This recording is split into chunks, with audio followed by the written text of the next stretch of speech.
good morning, everybody. First of all, sorry I'm a bit late. Last night, the 0Z European Artificial Intelligence and the European Ensemble both failed to run on my server, so I had to kind of wake up and get them restarted. And they take a little bit to run, especially when you run them together, but they're up and running now, so all the data should be back flowing to the website. Also, had to finish preparing. Today, I'm going to be giving a talk at Commodity Classic. Pretty excited, 10 to 11 Mountain Time. And I'm going to be on stage with a couple of great people. So if you get a chance to see it, it's going to be a lot of fun. We'll be in the Mile High Ballroom. I'll be up there with the guy that's bringing me up is Matt Crucy. Gosh, I should know how to say his last name. I've known him for years. But he's with Comstock. And also I get to share the stage with Karen Braun. I'm pretty pumped about this. We're going to have a good time talking about, I think, what we see both in North America, South America, and around the world in terms of risk, both in markets and also for me in the weather. So we're going to be here. And the map I've been talking about all of this over is, I think, a critical map for us to assess, all right, the last 60 days. We've been exceptionally dry across the Southwest, across portions of the Southern Plains, through sections of the Midwest, upper Midwest, and then getting into the Northeast and even pockets in the Southeast. And we're going to become heavily reliant on a very active March. And we started to see hints of that over the last week, and especially in yesterday's report. And with this big system coming across the country right now, the question is, are we going to continue to be able to see systems like this to undo some of the problems that are across the country in terms of drought stress that's lingering from last year and the potential drought stress from this year? That's a lot what I'm thinking about. Now, some of you are going, wait a minute, I'm in flooding. Like, I'm thinking about the folks in Kentucky or getting over to West Virginia and Virginia, and there's other places through the lower Mississippi River Valley that have seen a tremendous amount of rain. And yes, I need the pattern to be shifting for you as well to hit these other areas. So just a comment on where we're going to be putting a lot of hope into this March pattern. Now, as it stands by the middle of the day today, these winds are going to continue to rip along this very deep low pressure system. If you remember yesterday, the commentary was on the shape of the upper level height pattern, and it was highly amplified, negative tilt, deepening of the pressure here because of very strong upper level divergence, right? But you can just see at the surface how important these high pressure cells are that slip off the East Coast or the Southeast at pumping in moisture, creating our main frontal boundaries, which you can see right in through here that are kind of wrapping themselves around this. Now, later today, we're going to have just another round of incredibly high winds as this system moves very quickly toward the east. But yesterday on Twitter, I just wanted to show you the National Weather Service out of El Paso. This is their public Twitter feed, so I can show you this. But this is this was just a large dust storm, a haboob that was moving across parts of western Texas yesterday. And we were watching it on satellite. So just taking a look as this system began to take shape yesterday. This was right as the sun was setting. Just take a look. We had some pretty intense convection that was going to show up last night here. We can see the wraparound on the backside. This started bringing very strong winds into Denver, where we are. In fact, I don't know if you can hear, maybe my mic is or is not picking it up, but the winds are just ripping outside this morning. But this is what we were concerned about and what you just saw in the picture. And in fact, I want to zoom in a little bit on it so you can just see the size of this dust storm. It's blowing the sand out of the White Sands National Park here all the way, through the panhandles. And then, of course, the dust. There's wildfires also going on in parts of Mexico. And this has been a pretty rough go, incredibly strong winds. Now, throughout the evening, ahead of the storms continued to erupt, and we can just take a quick look at some of the lightning data from early this morning. So this is active lightning strikes as I'm recording this. It's about 6:30 Mountain Time. So again, I'm about a half hour later than I want to be. But you can see, just see the storms ripping through the midsection of the country today. Storm Prediction Center, this will probably continue to get updated. Let's see if they've there's a new update already. And we continue just to see, this large area of both slight and enhanced risk sliding across the lower Mississippi River Valley and along the Gulf Coast. And tomorrow, the system will already be racing over toward the Mid-Atlantic and the Carolinas with its severe weather threat as well. But if you just take a look at this morning's all hazards weather map, this kind of shows what we've got. Okay, winds, just widespread wind potential here. We've got red flag warning south. This is a very dangerous situation down here with the risk of wildfire spreading through Texas. We have severe thunderstorm watches and warnings that are out through parts of the Red River Valley. And then we're going to notice that there's two regions, one coming out of Minnesota into Iowa and another one over here in Nebraska that gets back into parts of Colorado where we do have blizzard warnings that are out. And so we need to take a look at all of this and kind of see how it's all going to shake down. First thing I want to get into is just the expected winds. So this goes all the way through midday Thursday, just looking at this system and how strong the potential wind gusts are going to be. And there's a lot of 50, 60 mile an hour wind gusts that are expected. And these are synoptic scale winds, not winds that we're measuring on thunderstorms. Those thunderstorm winds could be quite a bit stronger as we look today here and then into tomorrow over in this region. Just to show you what the current radar looks like, this is the system as it curls up here. It's a beautiful extratropical cyclone. You get your normal like Fibonacci sequence in terms of the curling up of this low. It's really quite elegant to look at here. But this one's moving pretty quickly. And that's one of our bigger concerns as we think about moisture going into spring. We need systems to slow down across the United States, especially across the plains, to deliver more of their moisture. But this guy is going to get going very, very quickly across the country as time continues over the next 24 to 36 hours here. So to go have a look at it, let's blow up the high-res NAM. I'm going to look at that model first this morning. We're just going to kind of get an idea on the timing of that front to the south this afternoon and this evening, crossing the lower Mississippi River Valley. It's been a bit of a challenge to kind of understand the upper level shear vector compared to the surface winds to see if we can get supercells to jump off the line here. The Storm Prediction Center, I think, has been all over this, but we just need to understand the risk of these strong to severe storms as this front clears this part of the lower Mississippi River Valley. We're going to have very heavy rain out ahead of this, but a sharp gradient in temperature behind, which is going to drop these temperatures quickly and give us just enough snow that it will last long enough with these strong winds here first and then again later in Iowa to get this blizzard warning out. So we're going to be dealing with very, very strong winds and again, the risk of the blizzard conditions here as we get into the overnight hours tonight. Now we'll take a look at the snowfall totals in a second, but just notice by the time it's tomorrow morning and I'm recording, that front will have moved from Texas all the way to the Carolinas, Georgia, and Florida Panhandle. So it's moving fast. The backside of this is going to be dropping in some very cold air as it wraps through, and the system then gets out all the way to the northeast pretty quickly. And again, that transition is what we're going to watch from the rain to the snow. And meanwhile, our next low is coming in. Let me just take you back. Watch right off the coast here. This will be Tuesday night, about 10 p.m. Central Time. The low comes in, hits the central Sierra Nevada, puts some rain down in the central Valley of California, and it works its way over the Intermountain West, adding another round of snow to the Colorado Rockies, but also up into Wyoming, parts of Montana, Idaho, and eastern parts of Oregon. And I'm kind of talking fast this morning because this is just the beginning of where this pattern is eventually going to take us. So staying with the NAM, I wanted to give you its forecast on total snow. Now on the NAM model, I didn't turn on the overlay of numbers. Now it's a much higher resolution model, and I wanted just to be able to see the detail. That's why I didn't do that. So you can see here where the high-res NAM is putting down its heaviest snow. So again, going from west to east, it's going to be the central Sierra Nevada, and it's going to be in a couple of pockets, one here and a second one right in through here as this system matures quickly and goes across the United States. Do expect to see some snow as well along the like the Blue Ridge Mountains, so the whole of the Appalachian chain right in through this region too. Total rainfall, there's just the potential coming out of Oklahoma, eastern Kansas, Missouri, western Illinois, but a big chunk of Iowa, Wisconsin, even this corner of Minnesota of getting well above an inch of rain out of this. And this is one of our areas that if you go back through winter, we saw this yesterday, had been so very dry. So to see this moisture coming through is quite important. You can see the speed at which the front is kind of putting these streaks in the models through the southeast, indicating not only the stronger storms coming through here, but just the speed at which this particular boundary is going to be moving. And then we can now get a good glimpse at what that next system is doing here. All right. But here's the overall pattern that just got a lot of us thinking hard about what March could do. To be honest, if I'm a Midwest, a central U.S. farmer, we need to have a bit of a wild March. And what I'm saying here is like we need to probably tally up at least seven systems in March that come across the country like the one today. And the reason for that being that this area needs to be able to get the moisture in place before we get very active in the month of April. Now, I'm really focusing on Midwest in that discussion, but if you look out and see a jet that's no longer just this one big extended piece, but instead broken up into many waves, that is the transition we've been I've honestly been hoping for this to happen getting into these months, simply because of the ability to get more systems to eat away at our first map, which is where there is dry conditions. All right. So have a look at it. This is the new European AIFS. I actually really like the AIFS run this morning. Statistically, in the last few days, it has been doing the best on picking up on the pattern. But that jet retraction has pushed the Pacific Ridge north of Hawaii, so it's there.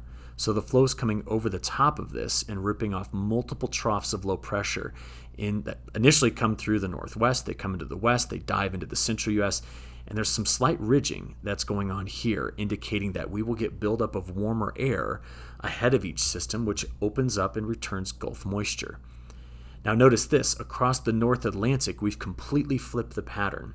We had seen through much of winter deep low pressure here and high pressure to the south, and so we had the flow just screaming through the middle. We don't have that now. We've now got ridging over parts of Greenland, and we have multiple troughs that are to the south of it, and there's more subtropical high pressure here. So that's a different look as well, and this is what, as we approach, we're technically in meteorological spring, but as we go through these next 2 to 3 months, both the Pacific and Atlantic are going to dictate, I think, how the pattern flows across the United States and eventually gets over into Europe as well. Okay, so knowing that, let's get into, let's see if we finally got an update from the ensemble here. It should have been almost finished by the time I clicked. It's in. Okay, so look. What you want to see this is the new 0Z run, what you want to see when I play this is just no big blotches of red north of the cold area. So these are troughs, the blue trough, and the ridges are warm. And I'll just be honest with you, when I look at that pattern, that's 15 days. I went backward now. Where's the block? I mean, if there's a block, it's over here. And I wouldn't even really call that much of a block. But I think we're just going to be on it for a while here. Now, the speed of these systems is critical. And what I'm saying by critical is the slower they go, the better the chances are of wrapping moisture into this area. That's the key. Because if you're going to draw moisture back, it takes time. And the trough has to come over. It's got to start its occlusion process early so that it can draw that moisture sooner, farther back toward the high plains. That is my biggest concern out of this, is getting that to occur. And I mean, the reason is just right here. How big of a dry slot do we continue to see in these systems where we're not getting the moisture into key areas we need? I'm just talking about this region here, just as a potential source region for drought to develop. So let's get a good glimpse at when these systems are coming through. Here's number one, going right over the upper Midwest. This is now getting into tonight and tomorrow morning. There's the snow on the backside, hence the blizzard warning here with the very strong winds. We're going to watch that system exit east, mostly a rain event in the northeast, until the back end of this comes wrapping around. And then you can see the next system already coming in through California, which we saw in the NAM, and now getting into the Intermountain West. And another really good snow event there. Now that low comes out, and it's interesting. It's a bit more starved for moisture. And what's happened is this previous system's front, which is right here, has kind of scoured out all the moisture in this area. And we didn't build in high pressure immediately to return. So there's a low, but all we're really going to be doing is able to squeeze a little bit of snow out. You can see it in both models here by the time we get into Friday. But that's about it. This is not a big precipitation maker because the system in front of it is too close. So no high pressure to return that moisture back around.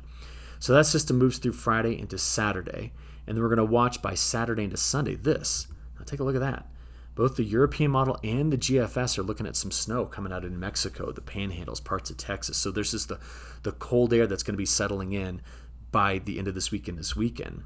And this low is going to run along the Gulf Coast and exit through Florida, potentially producing some very heavy rain. But already by Monday, next system is already coming into the west. It's in both models, a little bit different placement and timing. That's common when you're out here about a week in the forecast. But there it is. And I'm just going to be honest, we need to get more systems like this rolling through. Now, if you notice, take a look at the European. This is next Wednesday into Thursday. This system goes up farther to the north. Yeah, snow, Montana, Wyoming, possible. But the low is sitting right here. And this high pressure cell, again, we scoured through with this system here. That's the one that started in Texas and rolled over.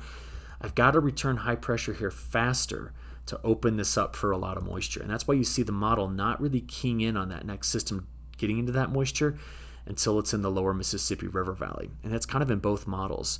So this is what has me concerned about this area, getting these systems to slow down, to open up the Gulf again, to get moisture to come back farther to the to the west and the plains. Meanwhile, it's the 13th, and there's our next system coming into the west. This pattern is going. It's active. So how about some multi-model analysis just on the 1-week snowfall totals? I'm just going to show you the maps. You can always access these on agweather.com, but this is the European model. This is the artificial intelligence. I have not yet released this one on agweather.com. I have not yet got it operational. I will. But you just kind of do a quick comparison here. And thank you for the feedback. I see that you do like the larger numbers. I still need to get rid of in the code the extra precision here. Sorry about that. That is the GFS, which again, that next system right through here, possibly putting in some snow. Cannot ignore it yet. But remember, it's very late. It's late in this next time period at the end of this weekend, and then finally the NBM, which of course doesn't have that in there. But again, I'm kind of resting right now on the European as probably the best indicator on snow out of this current system, and then the one that follows that gets back into the Rockies coming through the Sierra Nevada. So that's your 4-model comparison. On the total precip side, let's just kind of add this up real quick. Let's get all of these systems in the current European run out to 10 days. And take a look at California. Many in California kind of call this a bit of a miracle March, just returning this last big punch of moisture before we get it really into May. May is the time period where the seasonal dryness kicks in. But there's more snow for the Colorado Rockies, and we're going to be hitting some key acres in through here that have been dry. I'm thinking mainly of Iowa, parts of Nebraska, Minnesota, Wisconsin, northern Illinois that have not had much moisture. It is a bit refreshing to see a smaller dip in this area given how moist or how much water we saw recently. And we're going to be hitting the panhandle through northern Florida pretty hard with some rainfall too in this pattern. If we look at who's missing, it's again much of the Canadian Prairie, the northern plains, and then this is my problem area right there. So this is a map showing the probability of staying under a ½ inch of total moisture through the next 15 days. So even with that snow I showed you coming in through here, it's not as though it's loaded with moisture. So these are our 2 source regions that we continue to see the pattern missing because, to be honest with you, right now it's just zipping through the country very quickly like that. So on the wetter side of this, for the next 15 days, that's who's got a chance of getting an inch. Here's 2 inches. 2 inches of liquid. Look at that in Iowa. Look at this along the west coast. And that's 4. Chance of getting 4 inches. All right, if we then just hone in on the week 2 forecasts, here they all are lined up across the top. What I continue to see in the models is, I'll just pull out the European ensemble because it's very similar to all of them, is this.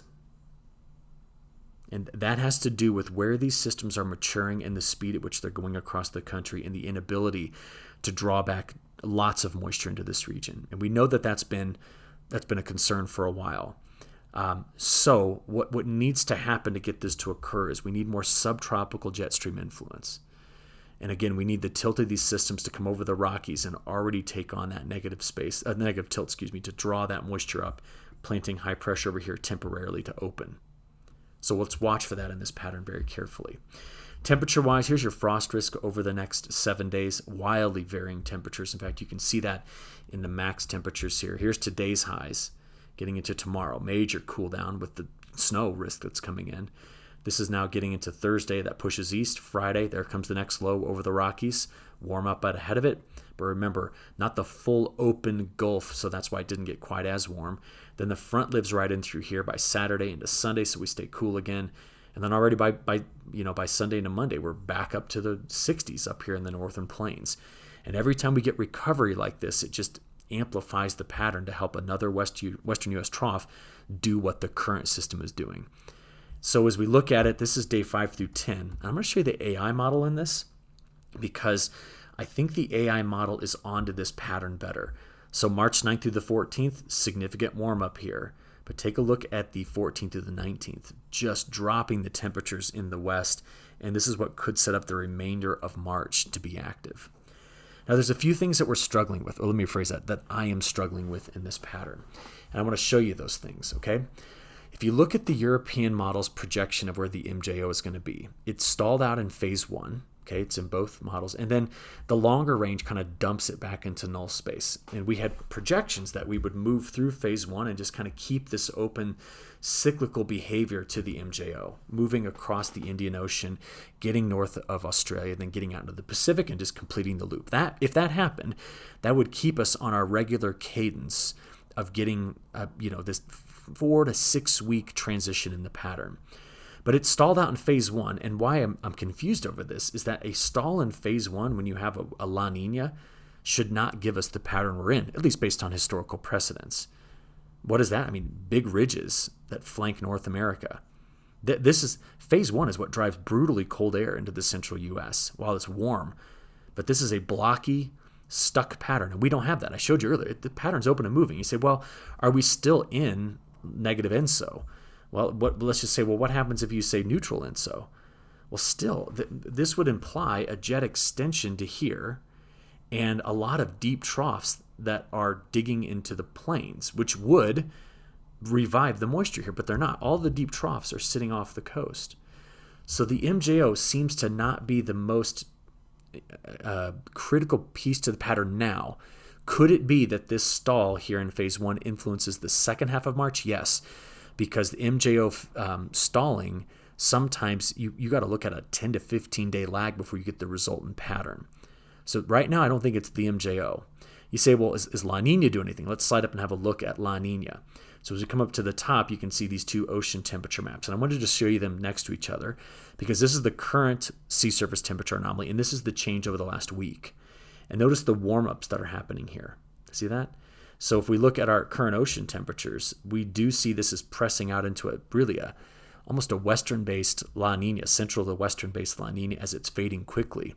And if you just want to use my website, I linked to Levi Cowan's graphic of this. So this is all his. But if you go to Tropical Tidbits, you can see it as well. But just take note that since the end of January, we have now pressed up to being just about, 0.23 degrees below zero. Below the average. So not below zero, but below average, which means this La Nina is fading quickly. So I went back and looked at all the fading La Ninas in the past and said, well, what happened in terms of the temperatures? And this is what's got me a bit concerned about the possibility of getting an MJO phase one 10 to 15 day lag, because we could drive some cold air into this area toward the end of the month. Historical precedent, these are all the years with weaker La Ninas. That's what they did. Now, this is not gospel truth here. So just understand, when you stitch all these years together, we tended to get cold ends of Marches. And I've been worried about that. The other thing is the precipitation. So take note that we tended to be drier in through this area. We tend to be drier Florida, drier in the southwest, and some pockets here drier, but very wet up the Mississippi and Ohio Valley, and wet in Northern California and parts of Oregon, Idaho. So that's what your historical composite March maps look like when you have a fading La Nina. I'm showing you that because take a look at the new European outlook from mid-March to mid-April. You're seeing flavors of that, right? And so that I'm be honest with you, I'm just digging to see what is truly in control of this pattern. Because you look at any individual teleconnection, none of them are just like dominating.